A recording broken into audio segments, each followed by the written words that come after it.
Welcome back to the Not Carrie Bradshaw YouTube channel. In this video, I am pleasantly surprised to be reviewing, recapping, sharing some of my thoughts about the Sex and the City revival, the new iteration called And Just Like That. I had no intention of watching this show. I was not interested. The press around it really just, I wasn't interested, and especially with Samantha not being a part of the cast, I'm like, there is no Sex in the City without Samantha. How's that going to work? What are they going to do? I just was not interested, but when it premiered, I got several phone calls, text messages, DMs about, oh my God, have you watched it? And people kept being like, I'm so emotional. And I'm like, okay, do I need to just give this a try? I did, and I have to say, I am so pleasantly surprised with what they have done and are doing with the show. I've seen a lot of other people's criticisms of it.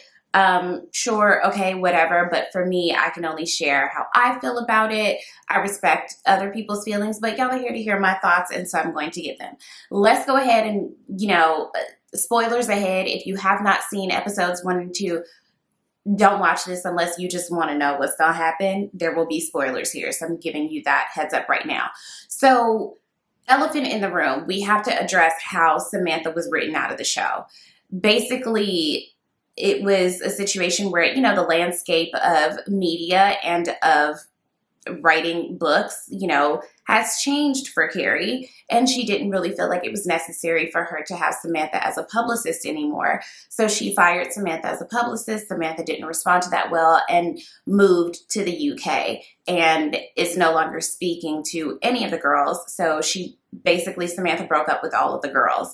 And I think that there was a bit of breaking the fourth wall there when they have the conversation about, well, have you spoken to her? Have you reached out?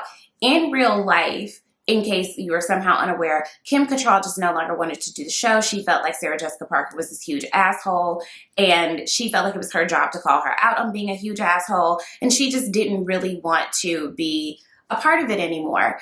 And as someone who grew up watching Sex and the City and have basically been watching it my whole life, I somehow find myself rewatching it at different points in my life. I started watching it as a kid when I had no business because I thought that it was porn.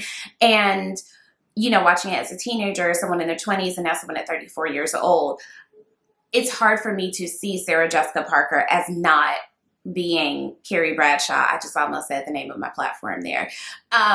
I see Sarah Jessica Parker as Carrie Bradshaw, and it is entirely possible that in real life, Sarah Jessica Parker might be an asshole, but Sarah Jessica Parker has been like an A-list darling in the celebrity world for so long. And, who knows? She might in real life be a terrible person. So there's beef there, and apparently Sarah Jessica Parker has tried on several occasions to reach out to Kim Cattrall, to repair the relationship, and Kim Cattrall has just not been interested. There's no way that we can know what the truth is there. And so I think a little bit of the conversation where it was like, no, I've reached out, I've tried, she just won't talk to me. That was, I think, a little bit of breaking the fourth wall and it being like a real life thing of Sarah Jessica Parker really trying there, but who will ever know the truth? The thing is, we all have been, if you're a fan of the show, you've been accustomed to the foursome for so long. There's no way that they could have written her out of the show that anyone was going to be happy with. Whether they killed her off, if they made it something more comical. And I say this as someone who is a writer, but I'm not a TV writer. I can't think of any way that they could have written her off that people were going to be happy with, because ultimately people just wanted Samantha. Nobody was going to be happy, period. I do think, though, that I'm not unhappy with the way they did it. Some of my friends who I've spoken to were just like, it's not realistic. She wouldn't have not shown up during such a big tragedy. I don't really care. I'm okay with it. And I have always felt that Miranda was actually the most dedicated of Carrie's friends. And you can really kind of see that reflected when you look back at the movie and you look back at the show. Miranda really has been the ride or die, like Carrie said. It's always really been Miranda. That's who, you know, she ran to on New Year's Eve in the snow. She's always been the most dedicated friend.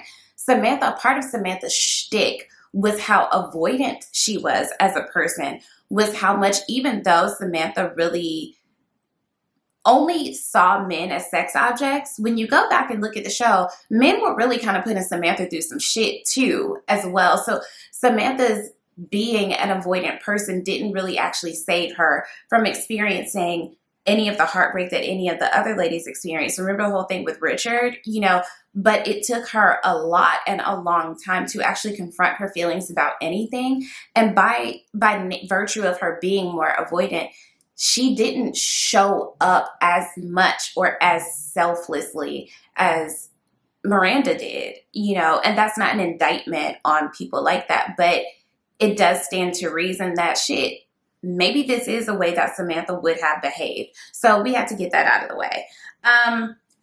Watching this show, I didn't realize how much I missed the stylized fashion cinematography. They just make clothes look so good. The clothes, the wardrobe in and of themselves are their own character, in my opinion, and I'm happy to see them evolve as women in their 50s and how their style has evolved and has carried through to this point in their lives. The aesthetic is still very much there, but it has matured a bit. I still really love Charlotte's style, but I find Charlotte to be a draining ass bitch, and I have for a long time. Charlotte has been my least favorite since I was maybe about like 25, 26. No, I'll just give it in my 30s. I find Charlotte draining. We'll get there though. Okay, so despite how much I hated the horror story / fairy tale that is Big and Carrie, I was actually really happy to see them in this marital bliss where they're in this groove, and now Carrie is cooking and, you know, like whatever. It was just very cute, but it also told me, as someone who watches a lot of TV, something terrible is about to happen. And I anticipated something shitty happening, honestly.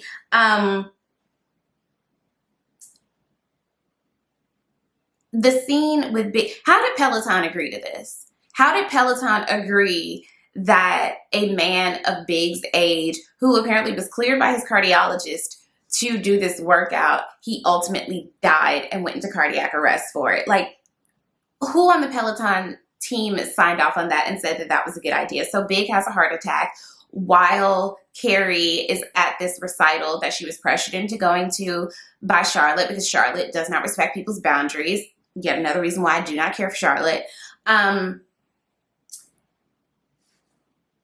Okay, Sarah Jessica Parker acted her ass off in this scene. However, why she didn't call 911 for that man?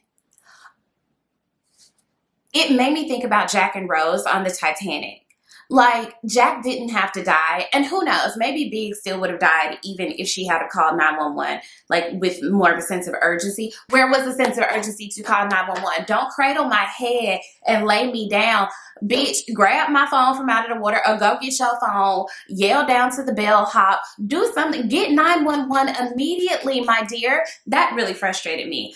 The drama of that scene too, with the wedding shoes, the iconic blue Manolo Blahniks in the water, rip your heart out through your chest. I love just that little detail really added a lot to that scene. It was so much drama, and I mean really, like, Sarah Jessica Parker acted her ass off. Let's circle back to the recital though.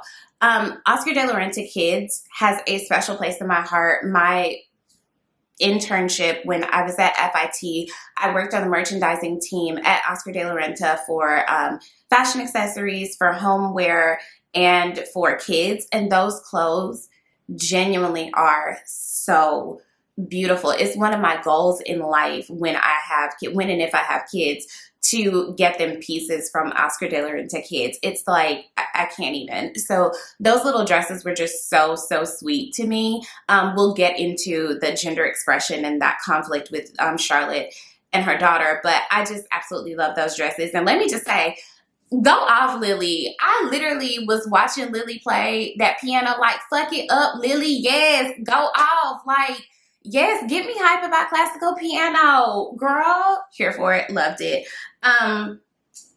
Charlotte is, like I said, still just as draining as she's always been.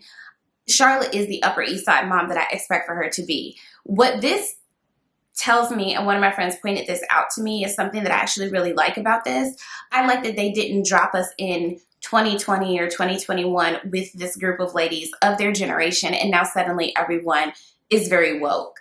They are still very much who they are. When you think about in real life, white women, non-black people, but whatever, white people have not had much of an incentive to think any differently than how they always have. This all looks so true to the character. Miranda as a lawyer and as someone who was more progressive within reason, because we have to look at the time period that Sex and the City first took place. This is where Miranda would be. Miranda would be the one to say, oh my God, let me use my law degree to do something. I don't want to just go to marches and wear a pink pussy hat, and I want to do something using my resources. She would be the one to do that. Charlotte would be the one to not embrace that her daughter, or to try to pressure her daughter into expressing her gender in the same way that Charlotte does. Of course she would do that. They came to a happy medium, but I was so uncomfortable even watching her try to force that on her daughter.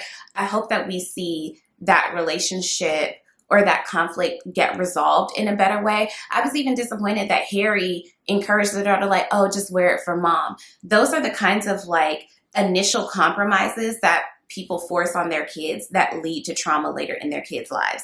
I say that as not a parent, and who knows how I'll feel when I have kids, but I also just don't think that it's reasonable once your kids get to a certain age to force a certain kind of identity on them. And I was cringing watching Charlotte do that. We also see that Carrie is now venturing into a new medium, which is podcasting. Make sure you guys check out my podcast. Hello. And she's on this podcast show with a queer non-binary woman who I think she says she's Mexican and Irish, straight Asian man, and they're discussing sex. And Carrie is actually really uncomfortable vocalizing sex. She's written about it for decades. She's written books about it, but she's having a hard time talking about it. That is true in general terms. That makes sense for a woman of her generation and for this character. So I really like that. It did make me start thinking about, though, what is it like for, I don't like to give white women too much, or white people or people too much when it comes to where we are as a country. But this did make me think about watching Miranda try to navigate that conversation at the school, which I think I actually ended up fast forwarding through that because I have really bad secondhand embarrassment. It gives me the worst kind of anxiety. I feel like I'm there, I guess, which speaks to how great the performance is. But watching her try so hard to get it right in terms of the conversation, what is that like in real life for people who are well-intentioned and who want to be good allies? How do they practice self-compassion, which is something that's really important to me on my own healing journey, like in real life? How do they practice mindful self-compassion when they do that word vomit thing? And a friend of mine who I was discussing this with was like, that's a part of the journey. You're not always going to get it right, but pushing through that and doing your best is a part of it. Pushing through your discomfort as a non-Black person of privilege cannot supersede what Black people endure every day in the world. But I am happy to see that storyline play out, and I hope that we get some nuance, which so far we have. I really want them to dig into that, of how do white people who want to be allies go about learning and unlearning and knowing when to act and when not to act. And that is a complicated conversation between being a white savior versus letting things kind of play out. That has to be complicated. And as a Black person, as a Black woman, I do think that it's important also for us to recognize when a person is trying. People of any marginalized group, because these conversations are relatively new, I think it is important for us to recognize when a person is actually trying versus when a person is being an asshole, a blatant racist. You know, I think that those are things that we all can look at. So I'm really excited to see how that storyline plays out. I also really did not, I was so irritated with Charlotte. Again, Charlotte has been my least favorite for a long time. The way that she was talking about Miranda's hair, like, girl, and I like that Miranda got right back with her. She's like, no, this isn't about me. This is about you. You don't want to be reminded of how old you are. But at the end, she did need Carrie to reassure her that her hair was okay. And that's the friendship. That's the Carrie and Miranda is like, but am I okay? Sometimes you do kind of need that external validation or assurance from someone who you trust to like let you know. So I really thought that was very sweet. Sorry, y'all, I'm looking down at my notes because this is 2 episodes. I want to make sure that I capture everything without keeping y'all on here for an hour because y'all know I can talk. We got 2 new Black characters. We have Lisa Todd Wexley and Dr. Nia Wallace. So Lisa Todd Wexley is basically Charlotte's idol. She is played by Nicole Ari Parker, just, you know, who know and love, you know, iconic Black actress, know and love. And we have, sorry, bad with names, Dr. Nia Wallace, who is one of Miranda's professors while she's, you know, going back to get to grad school to, you know, learn new things about how to be not an asshole. We got some hints at what their storylines will be. For Lisa Todd Wexley, it looks like her husband's family is very well-to-do Black family. And there's, you know, her mother-in-law seems to not feel like she's measuring up. And the kids aren't these like superstars, whatever. But she is this high society person. I hope that these characters, and we're seeing some conflict with Dr. Wallace and her husband and navigating their marriage. Don't just throw these characters in here without giving us nuanced storylines. Don't just check off boxes. Give us a real story. If you're going to throw this in there, flesh it out. That's I don't want them to be throwaway characters. I want them to be fully realized people and not just plot devices. I'm hopeful. I like where we're going so far. Let's see what happens. Big's funeral, very classy. I told my friend, if I go before you, I would like something similar, but add in more pink accents. And people know that when I go on to Glory, I really want my funeral to be fun. Like, of course, I want people to be heartfelt, like, damn, I'm gonna miss her.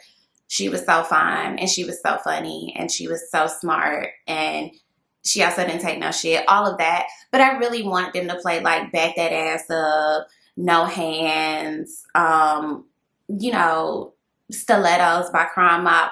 I want people to be confused at a certain point of like, why are we hearing this right now? But also knowing like, oh, that's so Jessica. Anyway, this isn't about me.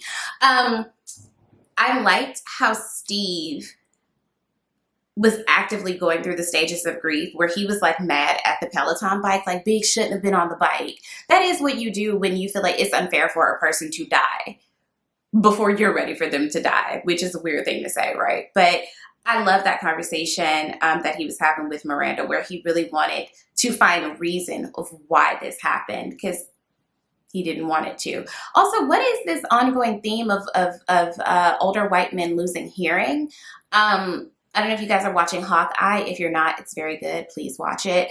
Hawkeye is losing his hearing, but it's due to like trauma of him being like a superhero who's gone through a lot of physical trauma. But anyway, so Steve is losing hearing, like partial hearing or something like that. Or is that them, you know, adding in like as people age, you do start to, you know, become differently abled in some areas, true to form. We need to talk about Miranda and Steve and how they're raising Brady. I'm all for us improving conversations that we have with kids about sex and not creating shame around sex, but that's too much. That is too damn much. Brady's a little asshole. Brady needs his little ass beat. I don't like it. I don't like it. I don't like it. I'm not that progressive. I don't even believe in hitting kids, but I really thought about like slapping the shit out of Brady, and I don't know him. What was with that confrontation? Carrie took the high road too much for me. I'm all for be the bigger person. I'm all for whatever, within reason. There are some levels of disrespect that you really can't come to me with. I'm not going to go high. I'm going to drag you to hell with me. And she should have drugged that woman to hell with her. Who even was that woman? Was that the woman who had like the really angry husband that Carrie tried to like help her out with? Or was that the friend who had the shoe? No, that wasn't the pregnant friend with the shoe. I can't remember who that woman was. But you don't confront me about whatever your issue is at my husband's funeral. They were too classy for me. I'm sorry, but drag her ass to hell, okay? I really love Stanford. Has Stanford always been, Stanford was always neurotic, and RIP, I'm seeing him and knowing that he's no longer with us in real life really made me sad. But I don't remember Stanford being that neurotic, and also his neuroses was also charming and endearing. This was not. I wasn't prepared for that, but correct me if I'm wrong. Slide in the comments. I felt like Shay and Miranda had a little moment after the whole, you know, Miranda tried to like take their head off regarding Brady smoking. I was like, oh, child, Miranda was like ready to fight. Okay. I also think Miranda looks so good. I'm so happy about Miranda. Anyway, I see there being like a little bit of a love interest there. Did you guys pick up on that? It looked like there was a little spark, but I could be tripping. Let me know what y'all thought. Like, I mean, Steve cheated. Maybe now Miranda gonna cheat. We'll see what happens. I also want to say, I think that confrontation with that woman was a little bit of a dig at Kim Cattrall. I think that was a little bit of a breaking the fourth wall thing again, where it's like in the press, and based on like a podcast that I had listened to about Sex in the City and the social phenomena that it was, that thing of like, what is her issue? Why is she so mad? And it's like, girl, I was hoping you could tell me. I think they were talking about Kim Cattrall. That's just my guess. I don't know. I could be wrong, but that's what I think. Lastly, I just want to say, Charlotte, everything's not always about you. And I was so happy that they had that confrontation. Like, I get that you feel guilty. I get that you knew big and that you feel ways. But like, girl, this ain't about you. Why am I having to comfort you? And when Carrie said, get it together and get up, when they were in the first, like funeral parlor, what do you call that? Whatever. I was like, I know this bitch didn't. Like, Charlotte has been a draining bitch for so long. I'm gonna tell you what I've always liked about Charlotte. Number one, her style. She did wear some disgustingly low heels back in the day, but I'll forgive it because styles were different. I have always loved the floral arrangements in Charlotte's home. Those floral arrangements have always been A1. I also felt very seen when Stanford went back for that martini, because I too would completely blow the lid on a lie if I needed to go back and get my martini. And shouts out to my friend Celine, because me and Celine, if we don't do nothing else, we gonna have a martini. So I'm happy with this revival. I am genuinely so pleasantly surprised by how they are navigating and updating some of the failures of the series when it was first out. Again, I am cautiously optimistic about how they're going to handle these Black characters. I care so much about that, and I just hope they don't let me down. Charlotte gonna continue to be draining. I just need to brace myself for that. If you guys want me to do a weekly recap of the show, slide in the comments and let me know. I'm happy to do it, especially as Insecure is wrapping up. I'm always looking for new things to talk about. So if y'all want to do this weekly, slide in the comments and let me know. But I don't want to waste my time. So if y'all don't want this, let me know. But keep it cute. So be sure to like and comment and subscribe and share and all of the things. I want to have a dialogue with you guys about what you're thinking about this show. I know some of my friends are not happy with it and are like, y'all could have kept this. I'm pleasantly surprised. I'm here for it. So I will see you guys soon. Maybe I'll see you next week if you want us to keep this dialogue going about this show. And I'll talk to you guys soon.